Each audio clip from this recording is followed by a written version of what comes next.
हम बात कर रहे हैं मैनेजमेंट के ऊपर कि मैनेजमेंट क्या होती है, किस तरीके से काम करती है। पहला चैप्टर हमारा पूरा उन्हीं चीज़ों पे बेस्ड था कि मैनेजमेंट क्या है, उसकी इंपॉर्टेंस क्या है, उसके फीचर्स क्या है, उसकी सिग्निफिकेंस क्या है, वो किस तरीके से काम करेगी, नेचर कैसा होता है, वो सब चीज़ें हमने पूरी पहले चैप्टर के अंदर कवर की हैं। मैनेजमेंट होता क्या है।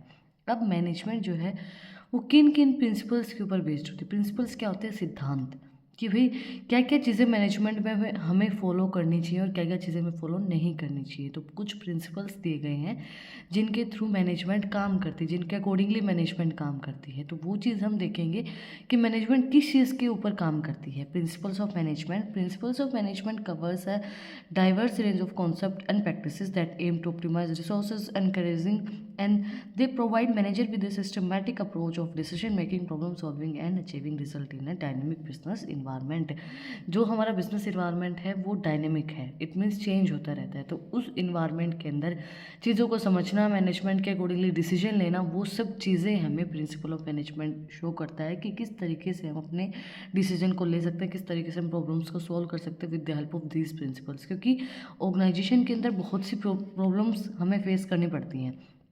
तो जो प्रॉब्लम्स होती हैं उनको हम किस तरीके से सोल्व कर सकते हैं, उस चीज़ को शो करने के लिए प्रिंसिपल ऑफ मैनेजमेंट का यूज़ किया जाता है।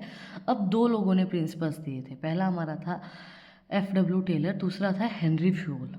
तो पहला जो F.W. टेलर है उसने 5 प्रिंसिपल्स हमें दिए हैं।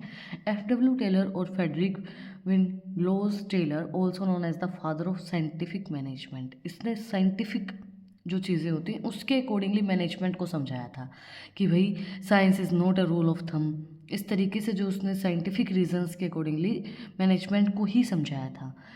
Management provide with the practical theory that a scientific method can be implemented to management. Taylor give a concern over supervisor level of management and performance management managers and workers at a operational levels। इसने सारी चीज़ें scientifically बताई थी कि scientifically ये चीज़ें किस तरीके से काम करेंगी, साइंटिफिकली मैनेजमेंट किस तरीके से काम करेगी। तो उन सब चीज़ों को बताने के लिए F.W. टेलर ने ये प्रिंसिपल्स हमें दिए थे। तो सबसे पहला हमारा प्रिंसिपल आता है science note the rule of thumb. इसका मतलब क्या होगा?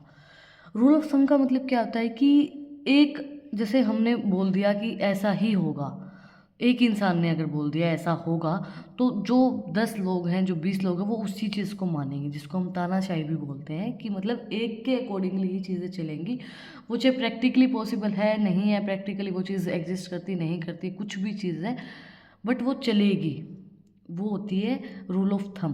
तो साइंस वो चीज़ नहीं है। साइंस साइंटिफिक चीज़ों पे बिलीव करती है। साइंस जो चीज़ें एक्चुअली हैं और हैं तो क्यों हैं, उन चीज़ों पे बिलीव करती है। Science is not a rule of thumb. इसीलिए मैनेजमेंट भी प्रैक्टिकल चीज़ों पे बेस्ड है कि ये चीज़ें हम मैनेज कर सकते हैं तो हम करेंगे, नहीं कर सकते हैं तो हम उस चीज़ को मना कर सकते हैं। जो चीज़ पॉसिबल नहीं है वो चीज़ हम क्यों ही उस चीज़ के ऊपर जाएंगे। अब पता है क्या होता है, जैसे हम बहुत सी चीज़ें ऐसी होती हैं जिनके बारे में हमें उनका लॉजिक नहीं पता है कि हम इस चीज़ को फॉलो क्यों कर रहे हैं, बट हम उस चीज़ को फॉलो कर रहे होते हैं। एक हम घर का एग्जांपल लें तो घर में आप नोटिस करना है इस चीज़ को, जब हमारी मदर्स आटा लगाती हैं, आटा लगाने के बाद जो पहला आटे की बाइट होती है वो उठा के पीछे रख दी जाती है। आपको पता है क्यों? हर चीज़ के पीछे एक रीज़न होता है। कोई भी काम किया जाता है तो हर एक काम के पीछे एक रीज़न होता है। वो क्यों है? क्यों वो ऐसा किया जाता है? देखो, ये माना जाता है कि हमारे घर में जो हमारी माताएँ हैं, जो भी हमारे घर में लेडीज़ हैं, वो क्या होती है, वो घर की लक्ष्मी होती हैं। तो घर की लक्ष्मी को सबसे पहले भोग लगाया जाता है। अब हमारी जो मदर्स होती हैं वो सबसे लास्ट में खाना खाती हैं, सबको खाना खिला के उसके बाद खाना खाती हैं। तो क्या किया जाता है कि वो पहले का निवाला उठा के आखिर में लगा दिया जाता है, ताकि अगर हमारी माँ खाए तो वो पहला ही निवाला खाए, तो उनको पहला ही भोग लगे। तो वो उस चीज़ के पीछे लॉजिक है। अब अगर कोई भी काम करते तो उस चीज़ के बारे में जाना करो कि क्यों कर रहे हैं। नहीं कोई उसका रीज़न है, कोई साइंटिफिक रीज़न है तो मत करो उस चीज़ को, कोई ज़रूरी नहीं है। तो इसी तरीके से F.W. टेलर उन्होंने बोला है science not the rule of thumb. These rules focus on increasing the efficiency of an organization through scientific analysis of work and not with the rule of thumb method. Taylor believed that even a small activity like loading paper sheets into a boxcars can be planned scientifically. This will save the time and also human energy. This decision should be based on the scientific analysis and cause and effective relationship rather than the rule of thumb where the decision is taken according to the manager's personal judgment. हम manager की personal judgement के accordingly decision लेने से की बजाय हम scientifically चीज़ों को प्लान कर सकते हैं। एक जो हमारी पेपर शीट्स हैं उनको बॉक्स में रखने के लिए भी हम चीज़ों को प्लान कर सकते हैं। उससे हमारा टाइम भी बचेगा और ह्यूमन एफर्ट्स भी बचेंगे, ह्यूमन एनर्जी भी बचेगी। तो हमें चीज़ों को एनालाइज करके उसके अकॉर्डिंगली डिसीजन लेना चाहिए। साइंस एक रूल ऑफ थंब नहीं है कि भाई बोल दिया, भाई चलता आ रहा है, हमारे तो पहले से ये चीज़ें चलती आ रही, तो वो चीज़ साइंस में बिलीव हम नहीं करेंगे। Science is not a rule of thumb. Next आता है harmony not discord, Taylor indicate and believe that the relationship between the worker and management should be cordial and completely honest. Difference between the two will never be beneficial to other side. Management and workers should be acknowledge and understand each other importance. Taylor also suggests the mental evolution for the both management and worker to achieve the total harmony. देखो दोनों को एक दूसरे के बारे में पता होना चाहिए कि भाई हम दोनों एक दूसरे से रिलेटेड हैं। हम दोनों अगर काम नहीं करेंगे तो काम नहीं चलेगा। वर्कर्स को भी पता होना चाहिए कि आप भी इम्पोर्टेंट हैं और जो मैनेजर है उसको पता होना चाहिए कि आप भी इम्पोर्टेंट हैं। दोनों ही बेनिफिशियल है, दोनों को अपनी अपनी दोनों साइड पता होना चाहिए कि आप नहीं होगे तो भी काम नहीं चल सकता और मैनेजर नहीं होगा तो भी काम नहीं चलेगा। तो मैनेजमेंट इस चीज़ को ध्यान रखेगी, उसको समझना चाहिए कि दोनों ही लोग इम्पोर्टेंट हैं, दोनों की ही इम्पोर्टेंस हमें रखनी चाहिए। हार्मनी मतलब उनकी हार्मनी डिस्कार्ड नहीं होनी चाहिए, उनकी मेंटल इवोल्यूशन उससे खराब नहीं होनी चाहिए। मेंटली वो सुटेबल रहेंगे तो काम अच्छे से करेंगे। अब मेंटल इवोल्यूशन का मतलब क्या होता है? This technique involves a shift of attitude of management and worker towards each other. Both should understand the value of each other and work with the full participation and cooperation. The aim of both should be the improve and boost of the profit of the organization. Mental evolution demand a complete change in the outlook of worker and management. Both should have a sense of togetherness. देखो चाहे management कितनी अच्छी हो जाए, अगर worker अच्छे से काम नहीं करेगी तो मैनेजमेंट उस काम को पूरा नहीं कर सकती है। इस चीज़ का मैनेजमेंट को पता होना चाहिए कि दोनों ही साइड इम्पोर्टेंट है, दोनों ही पार्टिसिपेंट इम्पोर्टेंट है, दोनों के इस काम को हमें समझना चाहिए कि दोनों ही काम अच्छे से कर रहे हैं, दोनों का ही काम ज़रूरी है। अगर दोनों अपना काम सही से नहीं करेंगे तो काम अच्छे से नहीं हो पाएगा। तो मैनेजमेंट के अंदर ये चीज़ हमें पता होनी चाहिए कि मेंटल इवोल्यूशन बहुत ज़्यादा ज़रूरी है। मेंटली आपको पता होना चाहिए कि दोनों का काम क्या है, दोनों एक दूसरे के साथ इन्वॉल्व किस तरीके से और किस तरीके से हम अपनी ऑर्गेनाइजेशन को और ज़्यादा इम्प्रूव कर सकते हैं। तो इस चीज़ का पता उनको होना चाहिए। Corporation not individualism. देखो कॉरपोरेशन के साथ काम करना चाहिए। अगर एक ऑर्गेनाइजेशन के अंदर काम हो रहा है तो वो कॉरपोरेशन के साथ ही होगा। क्यों कॉरपोरेशन के साथ होगा? अब इंडिविजुअल बंदा एक ऑर्गेनाइजेशन को नहीं चला सकता है, साथ मिलके ही ऑर्गेनाइजेशन चलेगी। साथ मिलके ऑर्गेनाइजेशन चलेगी तो आपको जो लोग हैं उनको ये बात पता होनी चाहिए कि साथ में हमें काम करना है। It is similar to harmony not discord and believes a mutual collaboration between the worker and the management. Managers and workers should have a mutual cooperation and confidence, a sense of goodwill, and the main purpose of to substitute internal competition and corporation. Manager और जो workers हैं उनको ये पता होना चाहिए कि हम दोनों मिलके अगर काम करेंगे तभी काम हो सकता है। अगर हम दोनों मिलके काम नहीं करेंगे तो हमारा काम नहीं होगा। इंडिविजुअली हम उस चीज़ को नहीं कर सकते हैं, तो कॉरपोरेशन के साथ हमें काम करना है। लास्ट बट नॉट लीस्ट हमारा आता है development of every person to his greatest efficiency. मतलब कि हर एक पर्सन की डेवलपमेंट बहुत ज़्यादा ज़रूरी है। अगर आपको ऑर्गेनाइजेशन को डेवलप करना है तो आपकी जो एम्प्लॉयज़ हैं उनकी स्किल्स को भी आपको डेवलप करना पड़ेगा टाइम टू टाइम। अगर उनकी स्किल्स डेवलप नहीं होंगी, जैसे पहले क्या था, ट्रेडिशनल मेथड अगर हम मार्केटिंग का बोले तो पेपर्स में आती थी चीज़ें, रेडियो पे आती थी चीज़ें, मार्केटिंग उस तरीके से होती थी, एडवर्टाइजमेंट आता था। आजकल मार्केटिंग सोशल मीडिया पे हो रही है। अगर आप सोशल मीडिया पे नहीं हो तो आप अपने बिजनेस को उतना अच्छे से रन नहीं कर पाओगे। आप जो लोग सोशल मीडिया पे काम कर रहे हैं उसके अकॉर्डिंगली आप कंपटीशन में उनके आ ही नहीं पाओगे, क्योंकि उनकी सोशल मीडिया की रीच बहुत ज़्यादा है, वर्ल्ड वाइड रीच है उनकी। तो इसी वजह से डेवलपमेंट हर एक पर्सन का ज़रूरी है। अगर डेवलपमेंट नहीं होगा तो एफिशिएंसी के साथ काम नहीं हो पाएगा। The effectiveness of a company also relies on the ability and skills of the employees. Thus implement training, learning, best practices and knowledge. Technology is the scientific approach to push up the employee skill. Efficiency के साथ काम करना बहुत ज़्यादा ज़रूरी है कि उनको ट्रेनिंग प्रोवाइड करवाना, उनको अच्छी नई नई चीज़ें स्किल्स सिखाना, लर्निंग्स प्रोवाइड करवाना, नई टेक्नोलॉजी के बारे में बताना बहुत ज़्यादा ज़रूरी है, जिससे एम्प्लॉयज़ की स्किल बूस्ट होगी। एम्प्लॉय की स्किल बूस्ट होगी तो ऑटोमेटिकली आपका बिजनेस जो है वो बूस्ट होगा। अब हमने जाने कि प्रिंसिपल्स ऑफ मैनेजमेंट के अंदर जो प्रिंसिपल साइंटिफिक मैनेजमेंट के टेलर ने दिए हैं, जिसको F.W. टेलर को फादर ऑफ साइंटिफिक मैनेजमेंट भी बोला जाता है। Now who was Henry fuel. अब हेनरी फ्यूल कौन है? Father of the general principle of management. इन्होंने जो मैनेजमेंट के जनरल प्रिंसिपल्स दिए थे कि मैनेजमेंट इस तरीके से काम कर सकती है, जनरली मैनेजमेंट किस तरीके से काम करेगी। Father of general principle of management, Henry Fayol was a French industrialist. It joined a French mining company in 1860, an engineer, and rose to the position of its managing director in 1888. At that time, his company was at the stage of bank insolvency. With the board of administrative experience, Fayol contributed a lot to his company. When he retired in the year 1918, the company was excellent condition. Henry Fayol recognized the need of principle of management. He identified 14 principle of management. देखो, Henry fuel ने जब एक organisation को join किया, एक mining industry थी उसको join किया, तो उस टाइम पे 1860 के अंदर, उस टाइम पे उसकी कंडीशन जो थी कंपनी की, वो इंसॉल्वेंसी पे थी। मतलब वो कंपनी दिवालिया होने वाली थी, उस कंपनी के पास कुछ नहीं था, बैंक इंसॉल्वेंट होने वाली थी, उसके पास पैसा ही नहीं था जिस टाइम पे उसने कंपनी को ज्वाइन किया।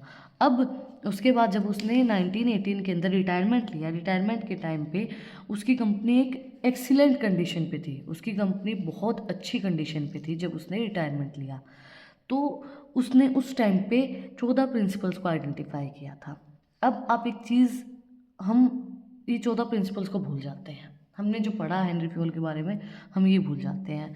हम सिंपल पॉइंट्स के बारे में डिस्कस करते हैं, जो कि सिंपली चीज़ हम डिस्कस करते हैं। देखो, अब एक मैनेजमेंट है, उस मैनेजमेंट के अंदर अब हम एक एक इंसान को अगर काम डिवाइड कर देंगे तो क्या होगा, काम हमारा आसानी से हो जाएगा। अगर एक इंसान 10 काम कर रहा है और वो अपने काम को 3 लोगों में डिवाइड कर दे, और जो 3 लोग हैं वो अपने काम को और 3 लोगों में डिवाइड कर दे, तो काम और ज़्यादा आसानी से हो जाएगा, है ना। तो डिवीज़न ऑफ वर्क एक पहला पॉइंट हो गया। दूसरा बात, अथॉरिटीज़ प्रोवाइड करवाना, रिस्पॉन्सिबिलिटीज़ प्रोवाइड करवाना, ये भी मैनेजमेंट के अंदर है कि भाई हम अलग अलग अथॉरिटी दे देते हैं कि भाई आपको ये काम करना है, आपको ये काम करना है, उस चीज़ के लिए आप रिस्पॉन्सिबल रहेंगे, ठीक है। टीम के साथ काम करना। अब मैनेजमेंट अगर टीम के साथ काम करेगी तो आपको पता है कि टीम अगर आपकी अच्छी है और मैनेजमेंट उस टीम के अकॉर्डिंगली काम कर रही है तो आपका काम हो जाएगा, ठीक है। एक पॉइंट ये हो गया। सेंट्रलाइजेशन, डिसेंट्रलाइजेशन, चीज़ें, एक तो एक इंसान चीज़ें शेयर कर रहा है, एक इंसान क्या कर रहा है, डिसेंट्रलाइज कर रहा है। एक इंसान दूसरे इंसान को बता रहा है, दूसरे इंसान अलग 3 लोगों को बता रहा है, अपने काम को और ज़्यादा डिवाइड कर रहा है। वो भी इम्पोर्टेंट चीज़ है कि हम अपने कामों को डिवाइड करके करें, ठीक है। एक चीज़, एक मैनेजर जो है वो एक 3 लोगों को काम बताएगा, या फिर 2 मैनेजर उन्हीं 3 लोगों को अलग अलग काम बताएंगे, तो वो चीज़ नहीं चलेगी। तो जो मैनेजर है वो अकेला एक इंसान को काम बताएगा, 3 लोगों को काम बताएगा, तो और अच्छे से काम चलेगा। तो ये चीज़ उन्होंने बताई। एक चीज़ क्या बताई उन्होंने, इक्विटी के साथ काम करेंगे। हम ये नहीं सोचेंगे कि हम इक्वलिटी रखें, नहीं, हम इक्विटी के साथ काम करें। इसका मतलब क्या है कि जो जिस चीज़ में एक्सपर्ट है, जो जिस चीज़ को और अच्छे से कर सकता है, हम उसके साथ काम करेंगे। ये चीज़ भी सही है। अब इन चीज़ों को ही हम पॉइंट्स के अंदर समझते हैं कि इसके अंदर इम्पोर्टेंट चीज़ क्या है, क्या क्या इम्पोर्टेंट पॉइंट रहेंगे इस चीज़ के। अब पहला जो हमारा पॉइंट आता है वो आता है principle of management of Henry fuel में, डिवीज़न ऑफ वर्क। देखो, इन चीज़ों को, इन पॉइंट्स को याद रखने का तरीका भी यही है। हम मैनेजमेंट के बारे में सोच के चलते कि मैनेजमेंट किस तरीके से काम करेगी, मैनेजमेंट क्या सोचती है। अब अगर आप काम को डिवाइड कर दोगे तो काम आसानी से हो जाएगा। अब एक इंसान जो काम कर रहा था उसने अपने काम को 3 लोगों के अंदर डिवाइड कर दिया। अब 3 लोग जो काम कर रहे थे उन्होंने अपने कामों को 3 और लोगों में डिवाइड कर दिया, तो वो काम और ज़्यादा आसानी से और ज़्यादा जल्दी हो जाएगा। तो डिवीज़न ऑफ वर्क इन्होंने पहला प्रिंसिपल बोला था। It refers to dividing the work into different individual. Fayol recommended that work of all kind must be divided and allocated as per the competitiveness, qualification and experience of individual. According to Fayol, division of work intends to produce and more work of the effort. Specialization is most efficiency of the use of human efforts का use बहुत ज़्यादा अच्छा है। अब जिस काम में जो आप काम बहुत अच्छे से कर सकते हो, वो काम आपको दिया जाए तो आप और ज़्यादा अच्छे से करोगे। तो आप काम को डिवाइड करो according to their qualification, according to their experience, according to the individual person. जब उन काम को उसके अकॉर्डिंगली डिवाइड किया जाएगा तो काम और ज़्यादा अच्छे से होगा और एफिशिएंसी के साथ होगा। तो पहला प्रिंसिपल जो फियोल ने दिया था वो था division of work. Next principle दिया इन्होंने अथॉरिटी एंड रिस्पॉन्सिबिलिटी। मैनेजर जो है वो रिस्पॉन्सिबिलिटी देगा सबॉर्डिनेट्स को, अथॉरिटी प्रोवाइड करवाएगा कि आपको ये काम परफॉर्म करना है, और जो सबॉर्डिनेट है वो उनको अकाउंटेबिलिटी प्रोवाइड करवाएगा कि ये काम मैंने किस तरीके से डन किया है या डन हमारा कितना हुआ है, नहीं हुआ है। According to this principle, there should be a proper balance between the authority and responsibility. Authority is the duty which a subordinate is expected to perform. Authority and responsibility go hand in hand. Authority without responsibility lead to irrational behavior, while responsibility without authority will make a person effective. देखो इन्होंने क्या बोला है कि authority बहुत ज़्यादा ज़रूरी है। बिना अथॉरिटी के आप रिस्पॉन्सिबिलिटी दोगे तो काम जो है वो इफ़ेक्टिव तरीके से नहीं हो पाएगा। अब आपने जैसे मेरे को अथॉरिटी दे दी कि आप इस मैनेजमेंट को चलाओगे, आप मैनेजर हो, तो फिर मुझे अगर रिस्पॉन्सिबिलिटी दी जाएंगी तो मैं उस काम को और अच्छे से करूँगी कि भाई मेरे पास ये अथॉरिटी है। अब आपके पास अथॉरिटी नहीं है बट आप वो चीज़ों को संभाल रहे हो, तो आप उस काम को इतने एफिशिएंट तरीके से काम नहीं करोगे। तो आपको अथॉरिटी के साथ उस इंसान को रिस्पॉन्सिबिलिटी भी देनी पड़ेगी।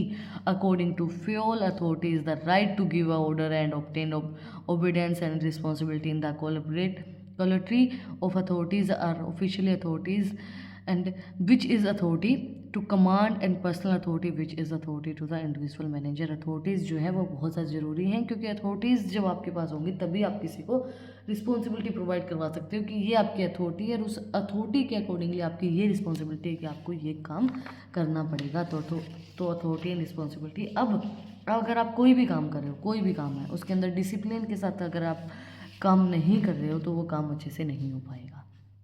इस चीज़ का हमेशा ध्यान रखना, डिसिप्लिन बहुत ज़्यादा ज़रूरी है कोई भी काम में। ये नहीं है कि आप मैनेजमेंट ही कर रहे हो, अगर आप कोई भी काम कर रहे हो तो हर एक काम के अंदर आपको डिसिप्लिन बहुत ज़्यादा ज़रूरी है। Discipline refers to the obedience to the rule and regulation of the organization. Discipline require good supervision at all level and all level of management. According to Fuel, good supervision at all level, clear and fair rules and built-in system of penalty will help to maintain discipline. It is a must for all level of management. जब आपको ये पता है कि चीज़ें discipline में हो रही हैं, आपको ये पता है कि भाई यहाँ पे ये चीज़ें नहीं चल सकती हैं।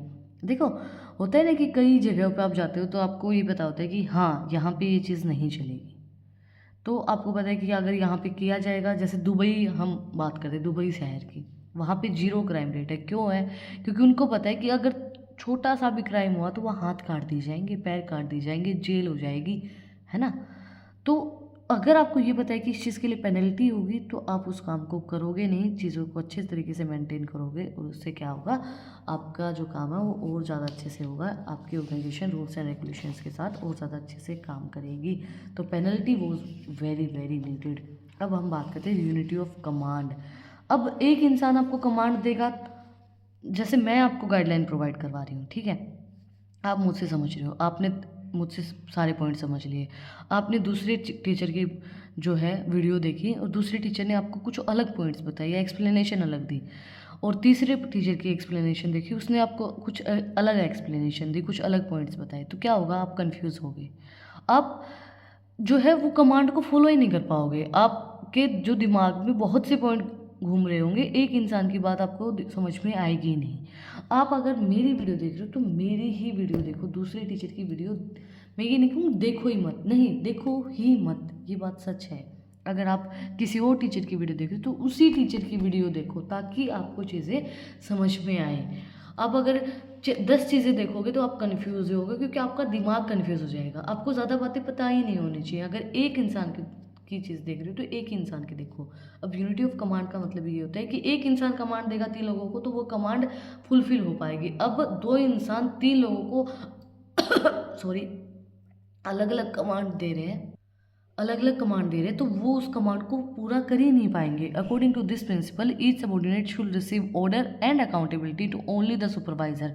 No person can serve several masters at the same time. If an employee get order from 2 supervisors at the same time, then the principle of unity of command is violated and it will find it very difficult to decide who has to obey first. देखो इंसान अगर command दे रहा है और उस command को follow किया जा रहा है तो वो सही है, उस कमांड को फॉलो किया जा सकता है। बट दो इंसान सेम लोगों को कमांड दे रहे हैं और अलग अलग कमांड दे रहे हैं तो उस कमांड को आप फॉलो नहीं कर सकते। यूनिटी ऑफ कमांड वहीं पे जो है आपका ख़राब हो जाएगा। अब जैसे एक मैनेजर है वो 3 सबऑर्डिनेट को अपना अपना काम समझा रहा है, ये चीज़ ठीक है, इसको हम यूनिटी ऑफ कमांड बोलेंगे। अब 2 मैनेजर हैं वो 3 सबऑर्डिनेट को अपने अपने अलग अलग काम को बता रहे हैं, तो ये यूनिटी ऑफ कमांड नहीं है, ये काम सही से नहीं हो पाएगा। एम्प्लॉयज़ जो हैं वो कंफ्यूज होंगे और अपने काम को सही से नहीं कर पाएंगे। अब हम बात करें unity of direction. It implies that there should be one hand and one person for proof of activity having the same objective according to this principle all the activity should be carried under the direction of one hand and there should be effective coordination in all the activity. This principle ensure the unity of action and avoid unnecessary duplication. देखो आपको ये पता होना चाहिए कि एक ही हाथ की डायरेक्शन में हमें जाना है, कि हमें 10 लोगों की बातें नहीं सुननी है। हम अगर 10 लोगों की बातें सुनेंगे तो हमारा माइंड डिस्ट्रैक्ट होगा, अलग अलग लोगों की बातें सुन के हम एक काम में फोकस कर ही नहीं सकते। हमने जो काम डिसाइड किया, हम जो काम कर रहे हैं वो एक ही डायरेक्शन में जाना चाहिए, हम वन हैंड की बातें सुनेंगे। अगर जो हमारा मैनेजर है, जो लीडर है, हम उसी इंसान की बातें सुनेंगे, तभी हमारा काम जो है वो अच्छे से हो पाएगा। तो यही इन्होंने बोला, यूनिटी ऑफ डायरेक्शन को हमें फॉलो करना है। हम एक ही हैंड की बात सुनेंगे, एक ही इंसान की बात सुनेंगे, जो हमारा ऑब्जेक्टिव है उसको अचीव करने के लिए हम अगर एक इंसान की बातें सुनेंगे तो उसकी बातें सुन के हम उसके ऊपर अमल करके अपने काम को पूरा कर सकते हैं। हम 10 लोगों की बातें सुनेंगे, हमारे दिमाग में बातें 4 ही रहेंगी, 4 बातें रहेंगी, तो हम अपने काम को अच्छे से नहीं कर पाएंगे। Subordinations of individual interest to general interest. एक इंडिविजुअल के इंटरेस्ट से ज़्यादा हमें जनरल इंटरेस्ट के ऊपर फोकस करना चाहिए। अगर एक इंडिविजुअल अपने इंटरेस्ट को, अपने फ़ायदे को देखेगा तो ऑर्गेनाइजेशन का फ़ायदा हो ही नहीं सकता है। देखो, according to this principle the interest of organization as a whole must prevail over the interest of individual. Simply put the interest of the organization should be placed above the interest of employee. It is the duty of the manager to reconciling them. If the reconciliation is impossible, then the general interest must be subordinates individual interest. A manager must sacrifice his interest. Manager can achieve their objective when the organization recover from the financial crisis. देखो, manager को ये चीज़ बताना चाहिए कि हमें individual के interest से ज़्यादा जनरल इंटरेस्ट के ऊपर फोकस करना है। अगर हम इंडिविजुअल इंटरेस्ट पे फोकस करेंगे तो मैनेजर जो है वो अपने काम को सही तरीके से नहीं कर पाएगा, तो फाइनेंशियल क्राइसिस होंगे, और फाइनेंशियल क्राइसिस होंगे तो मैनेजर अपने ऑब्जेक्टिव को अचीव नहीं कर पाएगा। तो मैनेजर को ये चीज़ समझनी चाहिए कि हम एम्प्लॉयज़ को समझाएं कि हमारा इंडिविजुअल इंटरेस्ट छोड़ के हम, जो मैनेजर उसकी काउंसलिंग करें एम्प्लॉयज़ की, कि इंडिविजुअल इंटरेस्ट छोड़ के हमें जनरल इंटरेस्ट पे फोकस करना है। अगर हम जनरल इंटरेस्ट पे काम करेंगे तो हमारी ऑर्गेनाइजेशन ग्रो करेगी, ऑर्गेनाइजेशन ग्रो करेगी तो ऑटोमेटिकली आप भी ग्रो करेंगे। Then remuneration of employees. देखो, ये सबसे मेन इंपॉर्टेंट चीज़ होती है, रेम्यूनरेशन ऑफ एम्प्लॉय। अब ये इंपॉर्टेंट क्यों है? क्योंकि देखो, आपको ये पता है कि आपको आपके मन में ये लग रहा है कि मैं जितना काम कर रहा हूँ उतना मुझे रिजल्ट नहीं मिल पा रहा है, उतना मुझे पैसे नहीं मिल पा रहा है, तो आप सेटिस्फाई नहीं होंगे तो अपने काम को अच्छे से नहीं कर पाओगे। अब अगर आपको जितना आप काम कर रहे हो उतना आपको रेम्यूनरेशन मिल रहा है, उतना आपको पे मिल रही है, तो आप सेटिस्फाई रहेंगे। अकॉर्डिंग टू, ये ह्यूमन साइकोलॉजी है। According to this principle remuneration should be fair and satisfied to the both employees and the organization. This principle lead to harmonious relationship in the organization. Fair remuneration should be determined based on the organization rule related to wages, financial position of the organization, and nature of work and cost of living. Employees should be paid reasonable wages for their services, and which should be provide them with the moderate standard of living. देखो, employees को fair remuneration मिलना चाहिए, जितना वो काम कर रहे हैं, जितनी उनकी स्किल्स हैं, जिस तरीके से वो काम कर रहे हैं, जिससे उनकी वेजेस हैं, जो गवर्नमेंट के रूल्स रेगुलेशन है उनके अकॉर्डिंगली उनको फेयर रेम्यूनरेशन मिलना चाहिए, ताकि वो सेटिस्फाई रहें और ऑर्गेनाइजेशन को अपना बेस्ट दे पाएँ। तो इसके लिए उनको फेयर रेम्यूनरेशन मिलना बहुत ज़्यादा ज़रूरी है। नेक्स्ट हमारा प्रिंसिपल आता है centralization and decentralization. Centralization and decentralization. Firstly, centralization refers to the concentration of authority and to the top level, and decentralization means distribute at all level of management. Centralization का मतलब क्या होता है कि आप कंसर्न कर रहे हो अथॉरिटी को कि भाई जितने भी लेवल्स हैं वो सब एक अथॉरिटी को बता देंगे। डिसेंट्रलाइजेशन का मतलब क्या होता है? डिस्ट्रीब्यूट कर रहे हैं हर एक लेवल ऑफ मैनेजमेंट के ऊपर। अब इन्होंने डिस्ट्रीब्यूट किया इन लोगों के बीच में, इन लोगों ने डिस्ट्रीब्यूट किया अपने अलग अलग लोगों के बीच में। तो सेंट्रलाइजेशन और डिसेंट्रलाइजेशन जो है डिस्ट्रीब्यूशन होता है अथॉरिटीज़ का According to this principle, there should be a proper balance between the centralization and decentralization. The degree of centralization and decentralization depend on the various factors such as experience of employees, ability of subordinates such as organization, etc. Too much centralization leads to loss of control of the management. Therefore, an optimum balance should be maintained according to the need of organization. According to the need of organization ही काम करना चाहिए. ज़्यादा centralisation भी अच्छा नहीं है कि सब जो लेवल है वो सब भी एक इंसान को बता रहे हैं. नहीं, हम ऑर्गेनाइजेशन के अकॉर्डिंगली काम करेंगे. अगर ऑर्गेनाइजेशन बड़ी है तो हम ज़्यादा सेंट्रलाइजेशन नहीं रखेंगे. हम एक जो मैनेजर है वो अपने 5 लोगों को बता देगा अपने कामों को, वो 5 लोग अपने 10 लोगों को बता देंगे कि किस तरीके से काम करना है. तो सेंट्रलाइजेशन एंड डिसेंट्रलाइजेशन हम according to the organization decide करते हैं कि हमारी ऑर्गेनाइजेशन कैसी है, उसके अकॉर्डिंगली हमें सेंट्रलाइजेशन करना है या डिसेंट्रलाइजेशन करना है. Now scalar chain. अब according to this principle, there is a scalar chain of authority and communication that moves in a straight line from the supervisor to the lowest subordinate. Henry Fayol permitted at a shortcut of chain in case of emergency and known as the gang plan. Gang plan allowed direct communication between the two employees at the same level. देखो, इस principal के अंदर बोला गया है कि scalar chain को follow किया जाएगा. जो हमारा मैनेजर है, जो हमारा अथॉरिटी है, ऊपर वाली अथॉरिटी, वो सब चीज़ों को बताएगी, सबऑर्डिनेट्स को वो कम्युनिकेट करेगी हर एक चीज़ को. अगर इमरजेंसी होती है, अगर कोई ऐसी बात है जो बहुत ज़्यादा नीड है और हम ऐसे इस चीज़ को फॉलो नहीं कर सकते हैं, तो हम क्या करेंगे, इमरजेंसी के टाइम पे हम गैंग प्लान का यूज़ कर सकते हैं कि डायरेक्टली जो सबऑर्डिनेट है वो दूसरे सबऑर्डिनेट को अपनी चीज़ें शेयर करेगा. बट ये इसी केस के अंदर होगी जब इमरजेंसी होगी. अगर इमरजेंसी नहीं है तो वो डायरेक्टली अपनी बातों को शेयर नहीं कर सकता है, वो इसी चेन को फॉलो करेगा, स्केलर चेन को फॉलो करेगा. अगर इमरजेंसी है तो वो फिर गैंग प्लान का यूज़ कर सकता है. Now order. ऑर्डर का मतलब क्या होता है? ऑर्डर का मतलब है right things at right place at right time. कहते हैं ना, सही समय, सही जगह और सही चीज़ें हमें उस चीज़ पे इम्प्लीमेंट करनी चाहिए. According to this principle, there should be a proper place for everything and everyone. Henry Fayol emphasizes on 2 types of order: material order and social order. In material order, there must be a plan for everything. It ensures a a place for various material tools. देखो, material order और social order, इन्होंने 2 orders को divide किया है. अब इस principal में हमें बोला गया है कि right things at right place at right time ही होनी चाहिए. हम जैसे बोलते हैं ना कि सही समय है किसी काम का, तो वो सही समय होना चाहिए, सही जगह होनी चाहिए और सही चीज़ होनी चाहिए, राइट थिंग्स होनी चाहिए. तो हेनरी फ्योल ने यही बोला है कि जैसे मटेरियल है तो मटेरियल को भी हम एक प्लान के अकॉर्डिंगली चीज़ों को फिक्स करेंगे कि ये मटेरियल टूल हमारे इस टाइम पे आने चाहिए, ये चीज़ें आनी चाहिए. जैसे कोई भी प्रोडक्ट अगर हम लेके आ रहे हैं तो वो सही समय का इंतज़ार हमें करना चाहिए, सही प्लेस उसके लिए होनी चाहिए और सही थिंग हमारी होनी चाहिए. अगर सही थिंग नहीं है तो उस चीज़ को करने का कोई फ़ायदा नहीं है. नेक्स्ट हमारा आता है equity. According to this principle, there should be not be an discrimination amongst the employees based on the religion, caste, language और नेशनलिटी.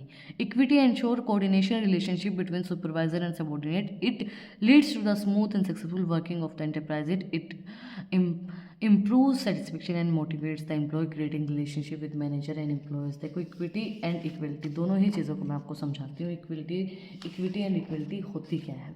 अब ये देखो, ये था इक्वलिटी. अब हम ये बोलें कि भाई हम इक्वलिटी के साथ काम कर रहे हैं, इक्वल हैं सब लोग, हम कास्ट, रिलीजन, लैंग्वेज किसी चीज़ को नहीं मान रहे, ठीक है, ये equity. But according to this principle हम फॉलो करेंगे इक्विटी को. इक्विटी का मतलब क्या होता है? इक्विटी का मतलब क्या होता है कि हम जो भी जिस चीज़, मतलब अगर हमारे पास स्टूल छोटा है तो हम बड़े लोग को रखेंगे, अगर हमारे पास स्टूल बड़ा है तो हम उससे छोटे को रख लेंगे, अगर हमारे पास छोटा इंसान है तो हम बड़े स्टूल को रख लेंगे. ये इक्विटी होता है. इसके अंदर क्या है कि हम रिलीजन, कास्ट, इन लैंग्वेज, नेशनल, इन चीज़ों को नहीं देखेंगे. हम कोऑर्डिनेशन के साथ चलेंगे. सुपरवाइजर और सबऑर्डिनेट की एक अच्छी रिलेशनशिप बना के चलेंगे ताकि हमारी इंटरप्राइजेज जो है स्मूथली रन कर पाए. हम एम्प्लॉयज़ को मोटिवेट करेंगे. अगर यहाँ है तो हम स्टूल छोटा कर देंगे, अगर इंसान छोटा है तो हम स्टूल बड़ा कर देंगे. इक्विटी के साथ करेंगे, ना कि हम इक्वलिटी के साथ करेंगे कि हम इक्वलिटी प्रोवाइड करवाएंगे. ज़रूरी नहीं है इक्वलिटी के साथ हमारा काम अच्छे से पाए, हम इक्वलिटी हर इंसान को दे पाए, नहीं. तो हम इक्विटी को फॉलो करेंगे, जैसे हम रिलीजन, कास्ट एंड लैंग्वेजेस को उसके अकॉर्डिंगली उन चीज़ों को डिस्क्रिमिनेट कर पाए, उन चीज़ों को ना देखें. अब आता है हमारा stability of personal. According to this principle, there should be a proper efforts to achieve stability and continuity of employee. Fayol said the employees should be kept in their position reasonable time and show stability, create a sense of belongingness and work encouraged to improve their quality of work. इस principal के अंदर क्या है कि हमें personally भी stable रखनी पड़ेंगी चीज़ें। जो पर्सनल स्टेबिलिटी है वो बहुत ज़्यादा ज़रूरी है। देखो होता क्या है कि अगर आप ऑर्गेनाइजेशन के अंदर ऐसा करो कि भाई आप उनको स्टेबिलिटी नहीं प्रोवाइड करवा रहे हो, उनको जितनी जैसी पोजीशन उनको चाहिए वो पोजीशन आप नहीं प्रोवाइड करवा रहे हो, तो क्या होगा, लेबर टर्नओवर होगा, जॉब टर्नओवर होगा। टर्नओवर का मतलब क्या होता है कि हर 6 महीने में आपके एम्प्लॉय छोड़ के जा रहे हैं, टर्नओवर होगा। उसके बाद क्या होगा कि नए लोग आएंगे, नए लोगों को आप दोबारा से काम समझाओगे, दोबारा से काम होगा तो ऑर्गेनाइजेशन अच्छे से रन नहीं कर पाएगी। इसी वजह से क्या होता है, this will increase the efficiency of employees and it will also increase the reputation of the organization. Unnecessary labour turnover create atmosphere of disbelievable continuous change in employees disturb the working environment. देखो अब धीरे धीरे video के अंदर लंबी हो गई है तो एनर्जी डाउन हो गई है, बट कोई बात नहीं, हमें पूरा करना है चैप्टर, क्योंकि हमारी जो वीडियो वो वन शॉट है। क्या होता है कि टर्नओवर हो रहा है, लेबर बार बार टर्नओवर हो रहा है, तो जो बिजनेस का इन्वायरमेंट है, जो ऑर्गेनाइजेशन का इन्वायरमेंट है वो ख़राब होगा, क्योंकि रेपुटेशन आपकी ख़राब हो जाएगी कि भाई ये तो हर 6 महीने में जो स्टाफ है उसको बदल देते हैं, हर 6 महीने में आपका स्टाफ बदला जा रहा है, तो काम अच्छे से नहीं हो पाएगा। तो इसी वजह से टर्नओवर जो है एम्प्लॉयज़ का वो नहीं होना चाहिए। वो अगर सही रहेगा तो एटमॉस्फेयर सही रहेगा, एफिशिएंसी सही रहेगी, आपकी ऑर्गेनाइजेशन की रेपुटेशन सही रहेगी कि इसके अंदर 10 सालों से एम्प्लॉय काम कर रहा है, मतलब ऑर्गेनाइजेशन अच्छी है, ऑर्गेनाइजेशन का बिहेवियर अच्छा है, ऑर्गेनाइजेशन की मैनेजमेंट अच्छी है। अगर हर साल टर्नओवर हो रहा है एम्प्लॉयज़ का, तो मतलब कि ऑर्गेनाइजेशन के अंदर भी कोई ना कोई कमी है। क्यों ऑर्गेनाइजेशन के अंदर बार बार एम्प्लॉयज़ का टर्नओवर हो रहा है। इंटेंटिव, according to this principle, workers should encourage and should be given an opportunity to take initiative in making and existing the plans. Henry Fayol suggests that employees at all levels should be encouraged to the make initiative is a powerful motivator of a human behavior and a source of strength of the organization.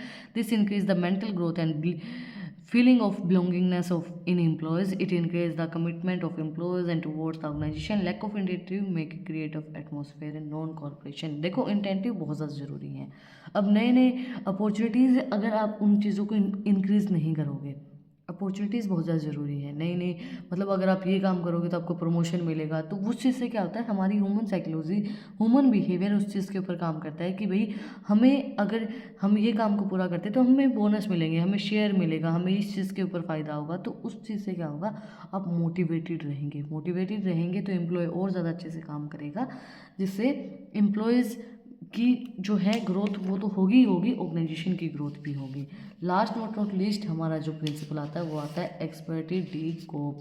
According to this principle, management should responsible step to develop a sense of belongingness and feeling of team spirit amongst employees in order to achieve the best possible result, and individual and group effort need to integrate production is a team work at it require the full support of all members. For this purpose, a manager should replace I with we in the conversation to bring a team spirits among the employees. This will develop an atmosphere of mutual trust. It will help in achieving group goals, leading to cordial relationship between management and worker.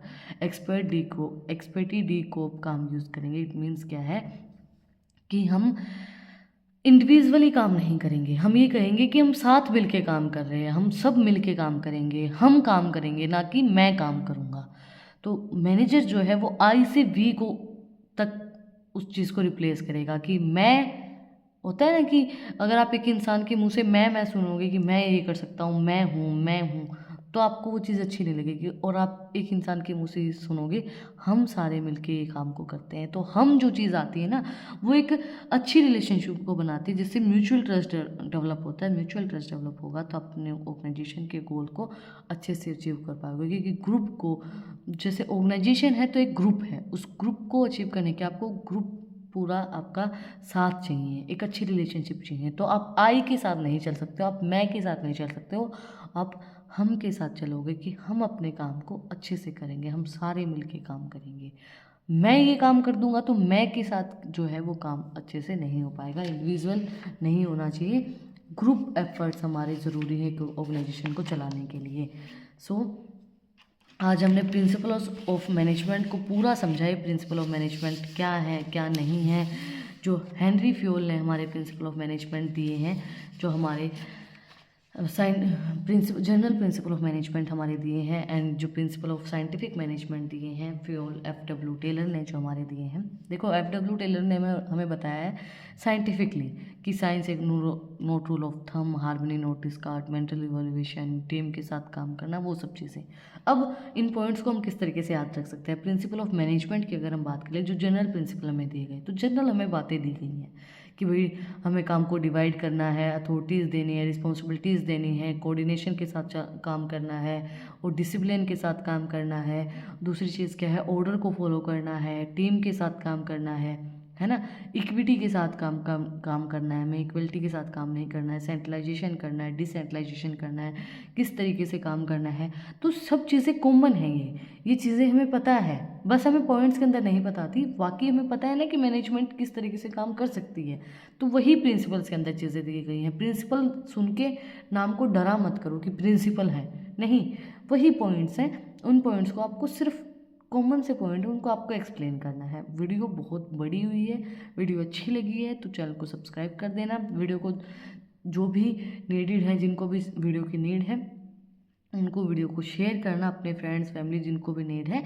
और अगर video अच्छी लगी तो channel को subscribe करना, video को like करना। Next video जो हमारी होगी चैप्टर 3 हमारा बिजनेस इन्वायरमेंट है, तो बिजनेस के इन्वायरमेंट को समझेंगे। उसके बाद हम मैनेजमेंट के जो फंक्शंस हैं, planning, organizing, staffing, directing, controlling, उनको समझेंगे अपने अगले जो हमारे चैप्टर्स हैं उनके अंदर।